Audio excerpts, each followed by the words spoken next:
Everybody, my name is Dr. Michael Ann Nelson, and I'm an assistant professor at Utah State University, and I'm also one of the co-coordinators of the ASLE working group in environmental rhetoric. And welcome to my presentation titled Documenting the Resurrection of a Canyon, the Coffee Table Book Rhetoric of Climate Change on the Colorado River. Here we go. So when Lake Powell began to recede in 2005 to its lowest recorded levels since the lake was filled in 1963, it caused a small fervor as journalists from around the world came to Lake Powell to report on the newly emerging Glen Canyon. At only 33% full, waterfalls and side canyons, Native American cultural sites, and most famously, Cathedral in the Desert, began to emerge from their watery grave intact. This phenomenon has varied over the last decade and a half, but due to the drought coinciding within the same time frame, parts of Glen Canyon have remained above the waterline. And indeed, in the northern end of what was once Lake Powell, the Colorado River has reclaimed its previous course. The return of a free-flowing Colorado River through Glen Canyon, once the stuff of fictional eco-terrorism tells, is becoming an actuality.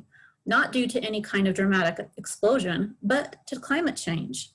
The phenomenon is raising further questions about water management on the Colorado River Basin, the Colorado River Compact, and restoring Glen Canyon.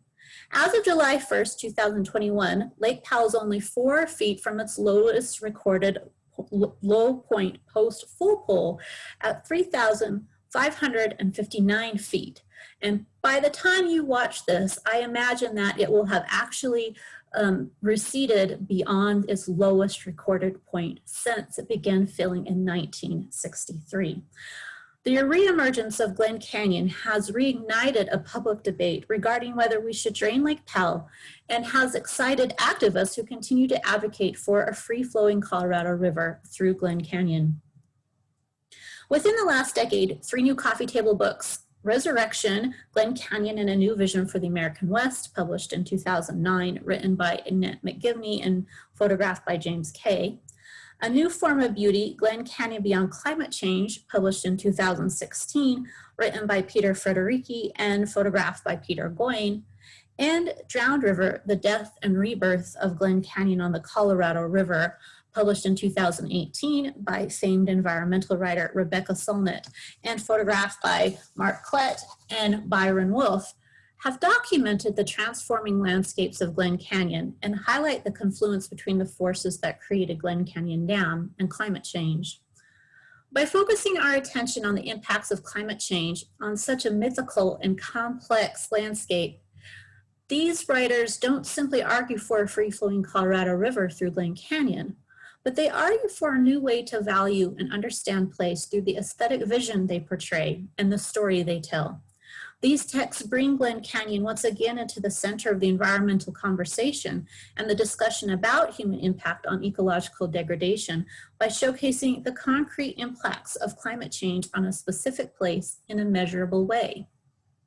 Because of the unique role Glen Canyon has played in capturing the imagination in the environmental movement, linking the two calamities together creates a powerful narrative regarding human arrogance and the destruction of the natural world.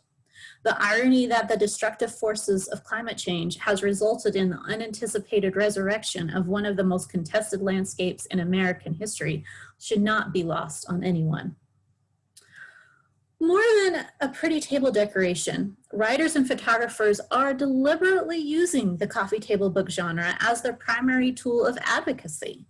In an era of electronic media saturation, we might question whether this genre is still the most effective tool to raise awareness about particular issues. But the creators of these texts are purposeful in building upon the history of this genre. Annette McGivney, a journalist for Backpacker Magazine, and photographer James Kay, worked closely with Glen Canyon Institute to publish the first coffee table book about the newly emerging Glen Canyon.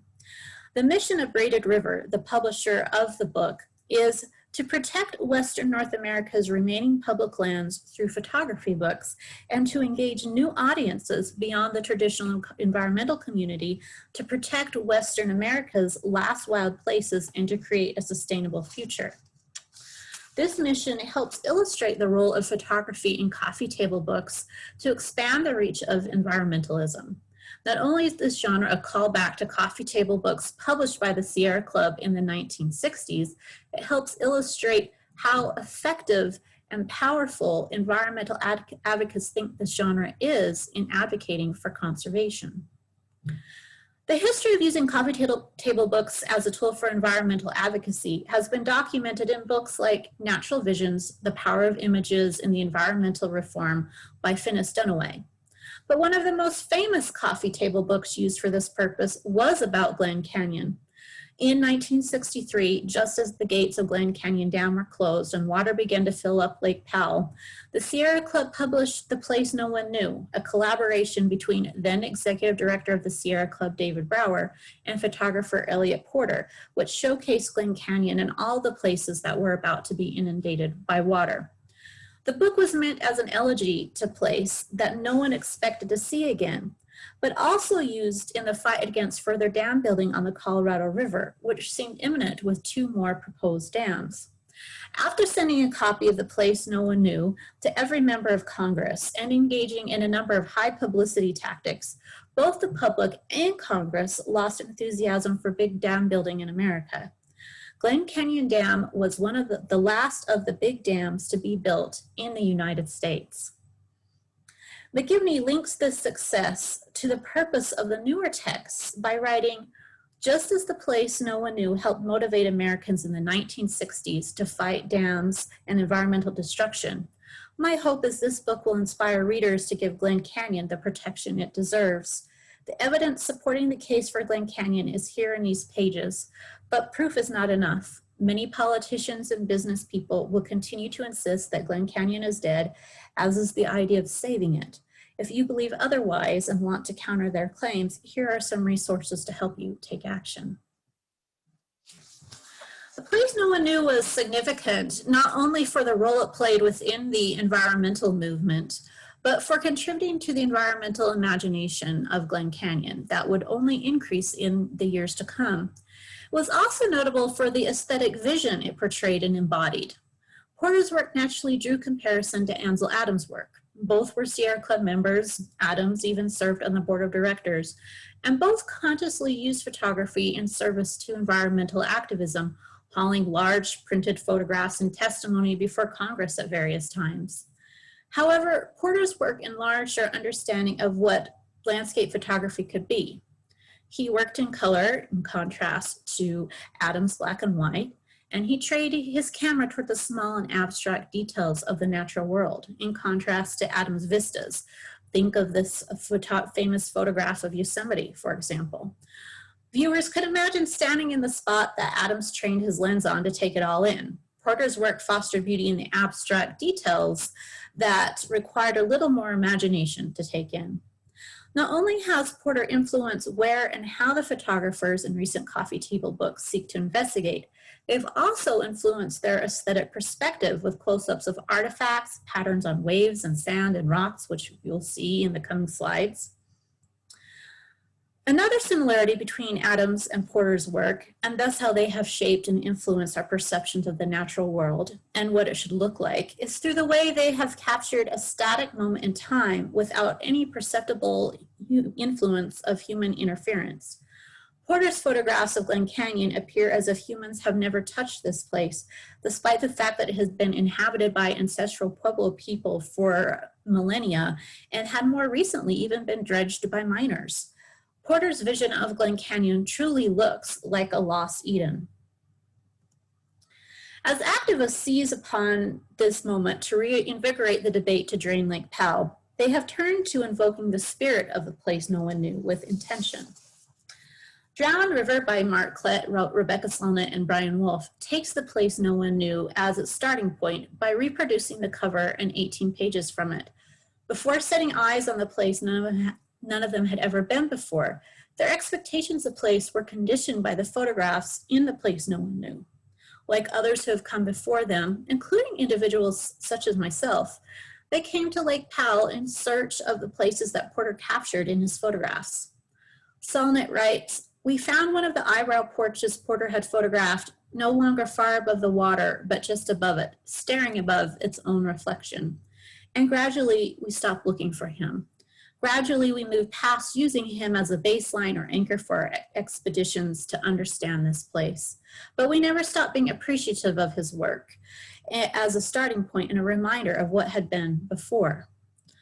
For decades, Porter's vision has shaped the way we see Glen Canyon, our collective imagination of what this place has been. We start to confront the reality of what Glen Canyon is now. New questions are raised about how we see place and the value of hanging on to that vision. In the case of Lake Powell, some question, how do you respond to visual beauty when it's also ecological trouble, to water where it shouldn't be, to invasive species, to a world turned upside down, and a river that drowned? In many ways, we've been conditioned to align what is beautiful in nature to what is healthy. But how do you deal with something that is aesthetically pleasing but unhealthy? This is the main question that Solnit and others have grappled with as they confront the reality of the receding lakeline. This is the main question that Peter Goyne and Peter Frederici ask in their book, A Form of New Beauty, Glen Canyon Beyond Climate Change. Their book, more than others, questions Porter's vision and the philosophy it represented at the time. As they say in the introduction, though the book focuses on one reservoir in the Colorado River Basin, it is really about all our known landscapes as we watch them shapeshift into new forms. Glen Canyon was a place imperiled by disaster, and as climate change wreaks havoc on other landscapes, we will also have to confront how we see and value these transformed landscapes. Are they worth any less because they have been meddled in? Porter's vision reflects a time when we thought of the natural world, especially wilderness, as static. However, the last several decades of research have taught us that the natural world is dynamic and ever-changing. As a Western culture, we've been rethinking how we see the landscapes we find valuable and worthy of attention and preservation. The vision reflected in these books recognizes the complexity of how we define nature and beauty through the framing of their photos. While many are purely documentary in nature to illustrate the recovered areas of Glen Canyon, others seek to play with a different aesthetic in acknowledging the fusion of human and nature by featuring interesting abstract photos of human artifacts, such as plastic bottles stuck in trees and submerged beer cans or boat paraphernalia. They are both anthropologically fascinating and aesthetically pleasing. Because of their beauty, they again raise questions about how we define whether something is worthy of our preservation or advocacy. Rebecca Solnit's text reinforces the incongruity captured in these photos and the confusion we may feel in viewing them. Sometimes the place is ugly, often beautiful, and sometimes the beauty seems almost more troubling because it seems to reconcile you with something that you may regard as wrong. A new form of beauty captures the sense of discomfort Solnit refers to in its title. While the images espouse a more aesthetic exploration of the changes that have occurred at Lake Powell, Peter Frederici's text also emphasizes the hybridity of the landscape, not quite river, not quite its former lake self. As such, a new form of beauty is framed as an adventure narrative into the unknown, and Frederici does a nice job of capturing the sense of adventure and wonder about visiting this place. Indeed, many of the magazine and newspaper articles about the newly emerging landscapes portray a sense of adventuring into the unknown. And there is some truth to this because we don't know what we will encounter in a landscape that has been underwater for 60 years. As such, Frederici arguably calls this place wild. He says you could feel lonely there, get hurt, get bitten by a rattlesnake, twist an ankle and fall into a deep crevasse of mud or rock, vanish entirely by design or accident. My own experience with this place echoes exactly these sentiments. And I am always filled with a sense of adventure when I push away from the dock into the unknown. You never know if a former favorite campsite or canyon or trail will be accessible or 20 feet above or below the water. In many ways, this text is a more honest portrait of this place, warts and all, and suggests that our definitions and divisions of nature, landscape, ecosystem are not quite adequate here. Ultimately, these three texts make a case for realigning the values and attitudes of Americans toward the earth as a whole. Rhetoric writes in the closing pages of the text, but the real reason for climate change, it begins, not ends, with human behavior. The climate is changing, according to Hopi, because of failure of prayer, of humility. That is the ultimate reason for physical changes. And just as the river we see on the ground and the unseen river flowing upstream in the atmosphere above us form a single unbreakable whole, the torn bond has been sundered. Prayer from precipitation cannot be made whole again without a proper attitude. When Glen Canyon Dam was built, publicity materials and press releases were full of adjectives such as harness, control, and tame. The dam was built with an excess of hubris and very little humility toward the natural world. Climate change is forcing us to rethink the impacts of our hubris on the planet. Solnit's text also highlights human hubris as a source of our ecological destruction by writing, the post-war era's hubris led to confidence that nature could be tamed and the past thrown out like trash, that human beings could reinvent everything from food and agriculture and energy to the landscapes of cities and towns and the workings of rivers, that what we achieved in the present would be stable and enduring, that the world's resources were inexhaustible and the world big enough to absorb our damage and our garbage. It was a vision of a future in which an entirely new order could be imposed on the natural world. The reemergence of Glen Canyon is a reminder of the cost of that hubris. It is a reminder of the cost of the communities and ecosystems that are being lost to floods and fires every day due to climate change and the lack of collective regard toward the natural world. Glen Canyon itself may naturally invoke a different way of seeing and understanding landscape. The canyon walls envelop and enclose, the expanse of water ripples, the blue sky and orange walls contrast, the receding water creates interesting patterns of rock, light reflects everywhere, ghost trees climb upward. The view is not expansive but contracted. Taking it all in doesn't mean standing on a vista and being able to see for miles. It means looking out toward the rim of the canyon and down toward the sand of the shoreline. Glen Canyon's evolution facilitates re-envisioning how we see and protect landscapes and the role humans play in radically altering ecosystems. The coffee table book, Rhetoric of Climate Change, is an effective tool that engages audiences in visually arresting ways and tells a unique story about humans and the natural world. Rebecca Solnit explored Lake Powell for 2 summers and concludes, it was an enchanting place at both senses. Sublimely beautiful and under a spell that made it something other than itself. However, we can't forget that the images and beauty may only be temporary unless we rethink our relationship to the natural world, how we see it, and advocate for policies that put healthy ecosystems and communities first. Thank you, and I look forward to discussing this presentation in the Q&A session scheduled for later.